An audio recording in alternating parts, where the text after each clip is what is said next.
Welcome to this TBC tutorial on using the new Epoch Manager to manage monitoring data in Trimble Business Center monitoring module. In TBC version 5.6, the managing and editing of monitoring data in TBC is much easier.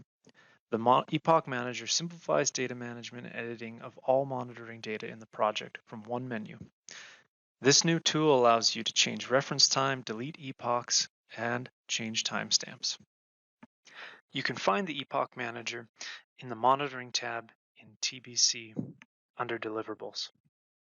The Epoch Manager will open up a new window where you can then see all of your monitoring data across a time series. Drag across the time series to select and zoom into a specific series of monitoring data. Each dot on the monitoring series is a series of monitoring points at a specific time. Click on any of those points to see the monitoring points associated. Select the chart icon next to a monitoring point to open an interactive monitoring chart where you can view monitoring data in more detail.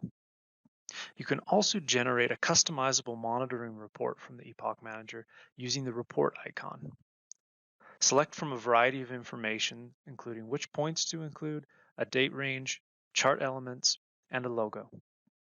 You can then print or save this report to a PDF directly from TBC. Next, you can select a new reference epoch or baseline using the Set as Reference Epoch tool in TBC. The currently selected epoch is shown by a diamond symbol. Once changing the reference epoch, all of your displacement information will update and you'll see the updated diamond symbol. If there's incorrect or bad data you want to remove, use the trash can icon to delete a specific point at the selected timestamp.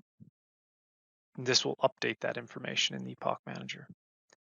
To delete an entire series of points at a specific timestamp, use the trash can icon near the time series on the bottom right.